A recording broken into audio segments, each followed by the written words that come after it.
The kitchen was quiet except for the soft hum of the dishwasher when Emma stormed in, waving an envelope like a victory flag. Her eyes gleamed with a cruel satisfaction I'd never seen in my 17-year-old daughter before. "Look what I got," she said, her voice dripping with contempt. She slapped the envelope onto the counter between us. "DNA results. Want to explain why Dad isn't showing up as my biological father?" My hands stilled over the sink where I'd been washing dishes. I carefully dried them on a kitchen towel, buying myself precious seconds to steady my racing heart. I'd known this day might come, but I hadn't expected it like this, hadn't expected the look of smug triumph on my daughter's face. "How long have you been lying to us?" Emma demanded, crossing her arms. "Does Dad even know, or have you been playing him for a fool all these years too?" I took a deep breath, studying her face, the face that looked so much like mine at her age, yet held none of the warmth or understanding I desperately needed from her right now. "Sit down, Emma," I said quietly. "This isn't a conversation we should have standing up." She scoffed but dropped into one of the kitchen chairs, still radiating righteous anger. "Fine. Explain how you've been living a lie for the past 17 years. This should be good. My name is Sarah Mitchell, and my daughter had just unknowingly opened a door to the past I'd spent nearly 2 decades trying to keep firmly shut. Not because I was ashamed, but because some truths are too heavy for children to bear. Some stories need to wait until the right moment, and this wasn't it. But Emma had forced my hand. I sat down across from her, folding my hands on the table.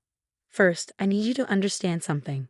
Everything I've done, every choice I've made, has been to protect you and give you the best life possible." Emma rolled her eyes. Save the mom speech. "I want the truth." "The truth," I said carefully, "is complicated. And before we go any further, I need to know exactly what you're hoping to accomplish here. Are you looking for answers, or are you just trying to hurt me?" She faltered for a moment, her confidence wavering. "I deserve to know who my real father is," she said finally, but her voice had lost some of its edge. I nodded slowly. "Yes, you do. But not like this. Not as a weapon you can use to try to tear this family apart." "Family?" She laughed bitterly. "What family? It's all built on lies." "No," I said firmly. "It's built on love. Your father, the man who raised you, who has loved you every single day of your life. He knows you're not biologically his. He's always known." Emma's eyes widened, her carefully constructed narrative beginning to crack. "What? David and I met when I was already pregnant with you," I explained, watching her face carefully. "I was 22, scared, and alone. He didn't have to stay. He didn't have to love us. But he chose to, every single day." "But," Emma's voice trembled. "But why didn't you tell me?" I reached across the table, grateful when she didn't pull away from my touch. "Because some stories need time. Because you needed to be old enough to understand that family isn't just about DNA. It's about choice. It's about love." "Then who is my biological father?" she asked, her voice smaller now. I closed my eyes briefly, memories washing over me. His name was Michael. And that story, that's the part I've been trying to protect you from. "I want to know," Emma insisted, but the smugness was gone, replaced by something more vulnerable. "I need to know." I took another deep breath, steeling myself for the conversation I'd hoped to have years from now, when she was older, when she could better understand the complexities of love and loss and the choices we make when we're young. "I met Michael when I was in college." I began, my voice steady despite the ache in my chest. "He was charming, ambitious, and I thought I was in love. We dated for nearly a year before I got pregnant." Emma leaned forward, hanging on every word. "What happened?" "When I told him about the pregnancy, I paused, choosing my words carefully. "He made it clear he wasn't ready for that responsibility. He had plans. Law school, a career, a future that didn't include a baby. He told me to take care of it, and when I refused, he disappeared." "Just like that?" Emma whispered. I nodded. "Just like that. I tried to contact him a few times, but he blocked my number, changed his email. His parents, your biological grandparents, they told me to stay away, offered me money to keep quiet about the whole thing." "Did you take it?" Emma asked, her eyes wide. "No," I said firmly. "I didn't want their money. I wanted to give you a life filled with love, not secrets and shame. I dropped out of college, moved back home with my parents, and started working 2 jobs to prepare for your arrival." I watched as Emma processed this information, her earlier bravado completely gone. But then how did you meet Dad? I mean, David? A small smile crossed my face at the memory. I was working at a coffee shop, 7 months pregnant and exhausted. David was a regular customer, always kind, always left a good tip. One day, I was so tired I nearly fainted while taking his order. He helped me sit down, brought me water, and stayed with me until my shift ended. And he didn't care that you were pregnant with someone else's baby. He said it was like getting two miracles for the price of one. I replied, feeling tears prick at my eyes. He started coming by more often, always checking on me, bringing me healthy snacks because he'd read somewhere that pregnant women needed extra nutrients. Emma's lip trembled. He really chose us. He did. I confirmed. We got married when you were 6 months old. He insisted on legally adopting you, said he wanted the world to know you were his daughter in every way that mattered. That's why his name is on your birth certificate, because he chose to be your father. The kitchen fell silent as Emma absorbed this information. I could see the conflict on her face, the way her earlier certainty had crumbled in the face of a truth far more complex than she'd imagined. I'm sorry, she finally whispered, tears spilling down her cheeks. I thought I was exposing some terrible secret. I wanted to hurt you because I've been so angry lately, and I didn't even know why.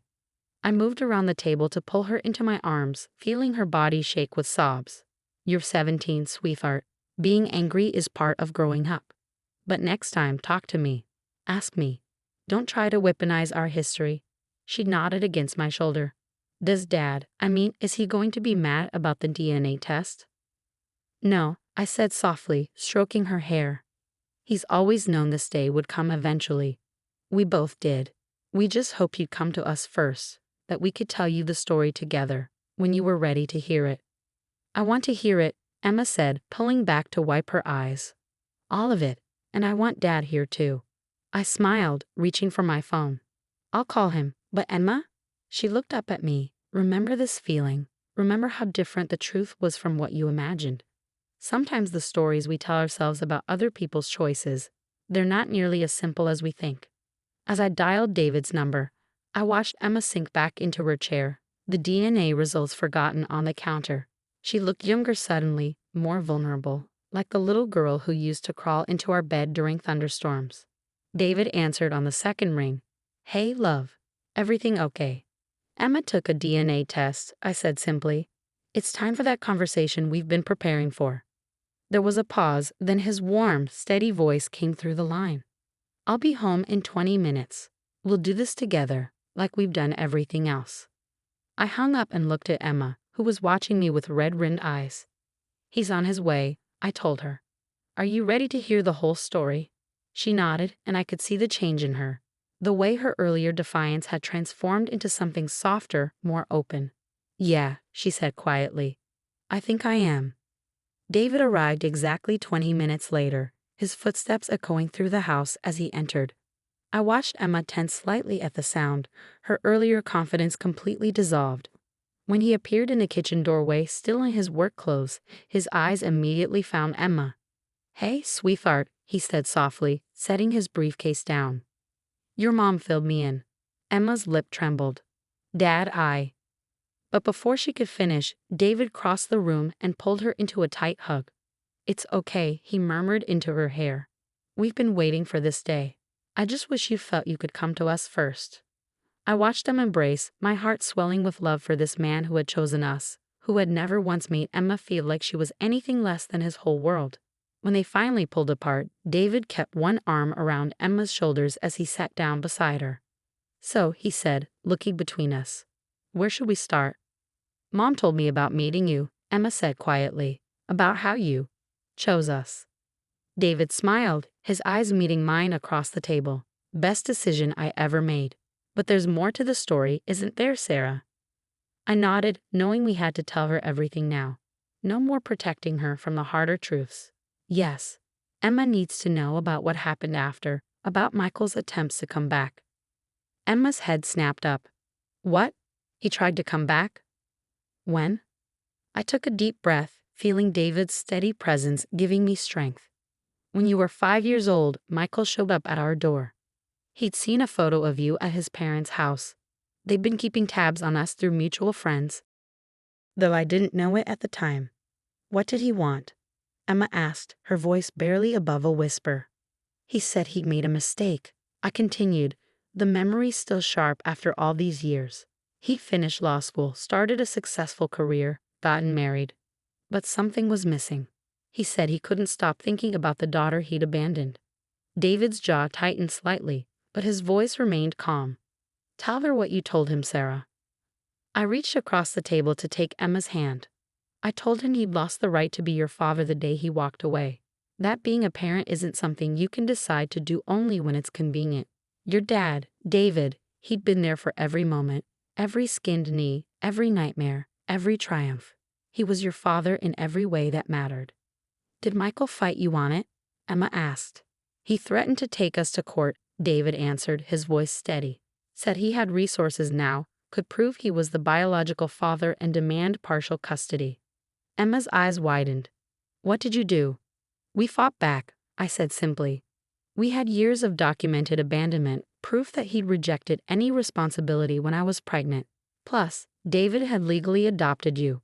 The law was on our side. But more importantly, David added, squeezing Emma's shoulder, you were old enough to be affected by any custody battle. We weren't going to put you through that trauma just because Michael suddenly decided he was ready to play dad. He backed off eventually, I continued.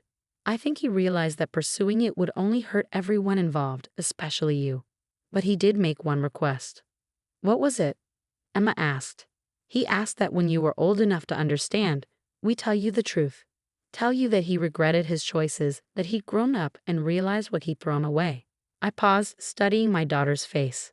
We agreed, but on our terms, when we felt you were ready. Emma was quiet for a moment, processing everything. Do you know where he is now?